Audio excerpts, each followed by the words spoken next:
अभी रेकी के बारे में बिफोर डूइंग दिस पॉडकास्ट मैंने थोड़ा बहुत पढ़ा। उसमें ना रेकी को एज ए मतलब मजाक की तरीके से भी लिखते हैं कि यार ये कोई साइंस है। लोग उसको साइंस नहीं मानते, लोग बोलते हैं सूडो साइंस है।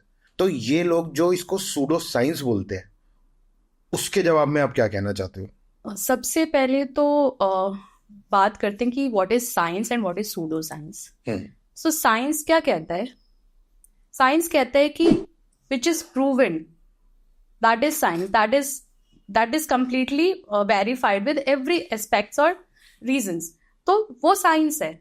अगर मैं कहती हूँ कि आपने एक बॉल ली है, सेम बॉल मैंने ली है, ऊपर से नीचे थ्रो कर रहे हैं, तो वो सेम बॉल सेम टाइम पे नीचे आएगी क्योंकि ग्रेविटी अप्लाई हो रही है। That is science. अगर सूडो साइंस की बात अगर मैं करती हूँ तो दैट इज अ वे कि मैं अगर किसी को हील कर रही हूँ या मैं हीलिंग दे रही हूँ, तो आपके ऊपर बहुत चीजें डिपेंड करती है कि वो हीलिंग टेक्निक आपके ऊपर कैसे काम कर रही है, क्योंकि वो सेम लेवल पे काम नहीं करेगी। अच्छा। वो हर एक पर्सन के ऊपर डिफरेंट तरीके से काम करती है। सपोज करिए कोई पर्सन है, उनको हीलिंग की नीड है, वो मेरे पास आते हैं, मैंने उनका हीलिंग स्टार्ट किया। उनको कई लोगों को हील करते वक्त कुछ फील होता है कि हाँ कुछ फील कर रहे हैं। एक्चुअली जब भी हम हीलिंग करते हैं, जिस भी पार्ट पे करते हैं वहां पे कुछ गरम गरम सा फील होता है क्योंकि एनर्जी ट्रांसफर हो रही है। अच्छा। किसी को कुछ भी फील नहीं होता, कोई एकदम न्यूट्रल रहता है, कोई रोने लग जाता है, अच्छा, कोई हंसने लग जाता है। अच्छा। तो हर एक पर्सन का रिएक्शन डिफरेंट है। तो साइंस कहता है कि ये चीज अगर हुई है तो इसका पर्टिकुलर यही मेथड या वे है।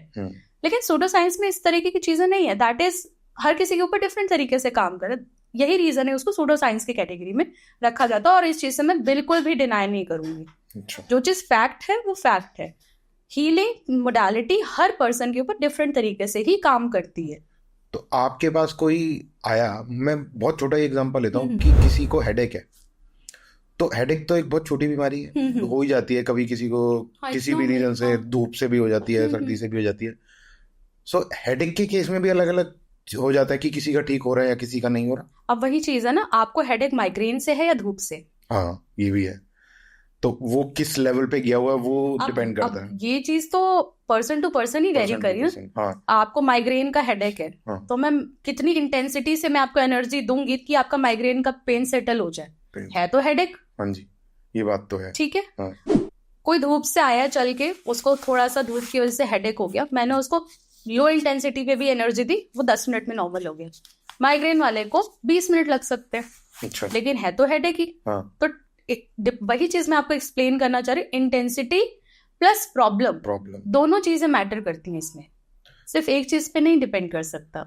तो अगर लोग इसको सूडो साइंस बोलते हैं, मान लेते हैं कि सूडो साइंस है, आप भी कह रहे हो कि सूडो साइंस है, तो इसको प्रूव करने का कोई पेपर वर्क या कोई तरीका नहीं है? आपने कभी इस बारे में सोचा कि यार लोग मजाक उड़ाते हैं जबकि यू न्यू कि इट रियली एग्जिस्ट? कभी नहीं आया मन में? ठीक है, अब मैं आपको इसका एक एग्जाम्पल से समझाती हूँ, क्योंकि जब हम कॉन्सेप्ट को एग्जाम्पल से समझते हैं और समझाते हैं तो जनरल लोगों के लिए भी समझने में इजी हो जाता है। अब सपोज करिए कि मेरे पास कोई आया है जिसको काफी सीवियर कोई प्रॉब्लम है, ठीक है।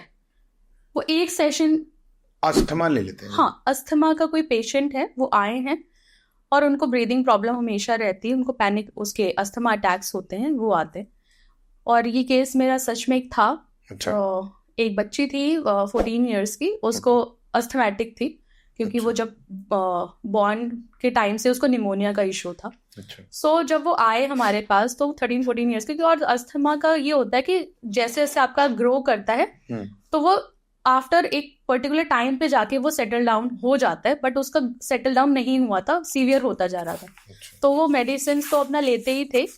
फिर वो हमारे पास आए, तो उस केस में हुआ ये कि जब वो मेरे पास आए तो मैंने जब उनका हीलिंग वगैरह स्टार्ट किया तो उनको काफी टाइम लगा। अच्छा। एक सेशन लगा। वो नॉन बिलीवर, वो जिनके थ्रू आए थे वो भी नॉन बिलीवर थे, बस उन्होंने कह दिया, क्योंकि क्या होता है कि पेरेंट्स को कि बच्चे की बहुत ज्यादा हेल्थ खराब होने लगते तो वो 10 जगह भागते हैं। बिल्कुल, बिल्कुल। कि बच्चा ठीक हो जाए कैसे भी, बिलीवर नॉन बिलीवर सब खत्म हो जाता है। वो फिर वहां पे कोई आपकी बाउंड्रीज नहीं रह जाती हैं, फिर आपको लगता है बच्चा ठीक होना चाहिए।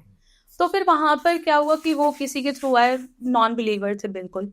पहली बार जब आप बात करते हैं किसी से तो आपको समझ में आ जाता है कि वो किस तरीके से आपसे बात करें। मैंने उनकी सारी हिस्ट्री ली, समझी, उनको चीज़ें समझाई। और इसमें एक और चीज़ जो मैं करती हूँ, मैं बाकी लोगों का नहीं कह सकती, बट मैं अपने एथिक्स के बियॉन्ड नहीं जाती हूँ, कि मेरे को पता है कि मैं स्टार्ट करने से पहले ही सारी चीज़ें, उसकी प्रॉज एंड कॉन्स सब चीज़ समझाऊंगी। मेरे पास कोई मैजिक नहीं है, I am not holding any stick कि मैंने घुमाया और जादू हो गया। मैं उनको सारी चीज़ें समझा देती हूँ कि देखिए, एक इस प्रॉब्लम के लिए आपको इतनी बार हो सकता है विजिट करना पड़े, या हो सकता है 2 बार में ही आपको रिलीफ मिल जाए। तो सब चीज़ उनको एक्सप्लेन किया जाता है, उसके बाद उनकी मर्जी होती है कि वो आगे उस चीज़ को कंटिन्यू करना चाहते हैं या नहीं। ठीक है, अगर मैंने उनको बुलाया, उन्होंने फर्स्ट सेशन लिया मुझसे, बच्चे को अस्थमा के वजह से सांस लेने में बहुत ज़्यादा प्रॉब्लम थी। वो जब सांसें लेती थी तो वो मुंह से सांसें लेती थी, मतलब वो नहीं सांस ले पाती थी विदाउट माउथ ओपन किए। तो उस दिन गए सेशन लेने के लिए, 30 मिनट्स का सेशन हुआ, वो लेके गए बच्चे को। मैंने उनको 3 दिन बाद बुलाया था, मैंने कहा था ये 24 आवर्स में आप मेरे को बताइएगा कॉल करके कि कैसा रहता है। उन्होंने वो मेरे पास आए थे 5-6 के अराउंड इवनिंग में। उनका रात को कॉल आता है मेरे पास 1:30 बजे कि मैम बच्चा आज मेरा बहुत टाइम बाद आराम से सोया है। 1:30 बजे रात को कॉल करके। मैंने कहा बहुत अच्छी बात है मैम, मैं कल आ सकता हूँ? मैंने कहा नहीं, कल मत आइए, अभी आप देखिए कि कैसे ये काम कर रहा है, कितना इसको रिलीफ है, ये हमें भी पता चलना चाहिए कि हमें कितनी एनर्जी, कितनी इंटेंसिटी से लगे, कि ये सब देखना पड़ता है। अच्छा। क्योंकि आपका एक फ्रिक्वेंसी होता है, एक फ्लो होता है, उसके थ्रू ही आपको एनर्जी ट्रांसफर करनी होती है। अच्छा। ना कम ना ज्यादा। अच्छा। तो इस तरीके से फिर उन्होंने 1 सेशन लिया, 2 सेशन लिया, उसके बाद उन्होंने कंटिन्यूएशन रखी। आज के टाइम में बच्चा बिल्कुल ठीक है, बिल्कुल ठीक है। अस्थमा का वो पेशेंट ही नहीं रहा। अच्छा, उसका अस्थमा खत्म हो चुका है, वो बिल्कुल ठीक है। ओके। अभी वो कितने साल का है बच्चा? वो बच्ची 18 प्लस हो गई है। तो ये पुराना ही केस है। जब भी मैंने स्टार्ट किया था, मैं तब की बात बता रही हूँ। तो बड़ी अच्छी बात है ये चीजें। और कोई आपके पास आता है, मैं एक बार कोई इन्वेस्ट करके चला जाएगा, दूसरी बार तो आप नहीं बुलाने जाओगे।